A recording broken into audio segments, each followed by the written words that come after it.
I don't know what to do with this yet.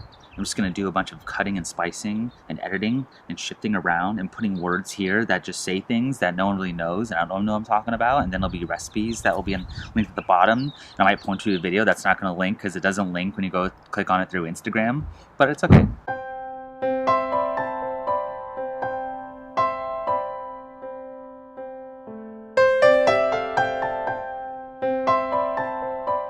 Red IPA.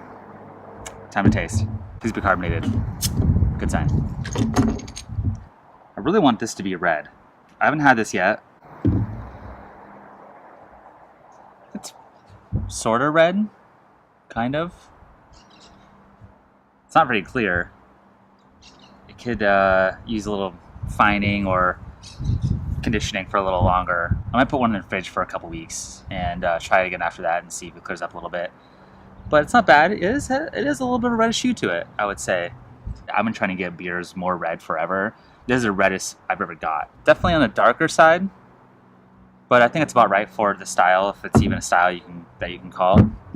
The recipe for this was 77% two-row, 9.7% Vienna malts, 5.4% acid malt, 3.9% Cara Red, 1.5% Crystal 80, 1.2% Special B.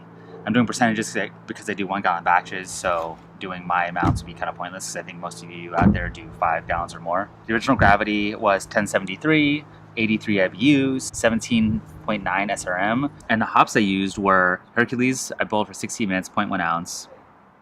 Target was at 15 minutes, and that was 0.1 ounce. And then I did a bunch of steeping, and I dry hopped it with a combination of Target and Crystal all the way through. I'll post the recipe in my description below, and I'll link to my blog where you can read it if you want. When I first bottled this, I actually got a pretty good aroma out of it, but now I'm just getting like sweet. Just smells like sweet. The taste is pretty good though. And those dry hops faded fast. I hate bottling hoppy beer because you have to put it into a different container, stir in priming sugar, and stirring in priming sugar introduces a lot of oxygen.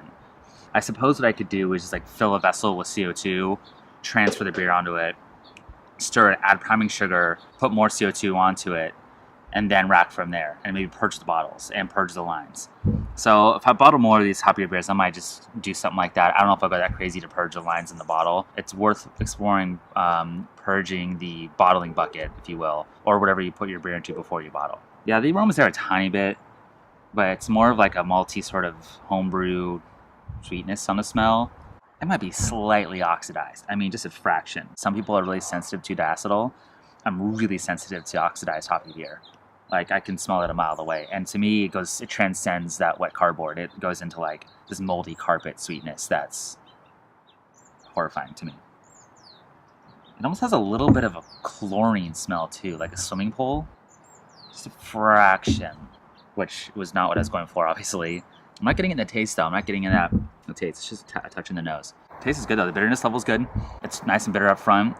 Fairly dry in its taste. It actually smells sweeter than it tastes. I'm not getting much more out of it. It just tastes like a nice bitter red IPA. I mean, so mostly Target and Crystal, but it's cool. It's different hops. I've used them before, but it actually has a very similar, like sort of Simcoe-y, and I would say almost like a Columbus sort of taste to it.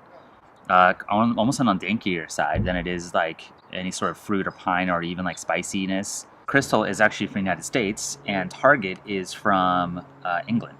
And it says similar hops for Crystal are Hersbrucker, Liberty, Tower Mount Hood, and for Target, Fuggle, Willamette.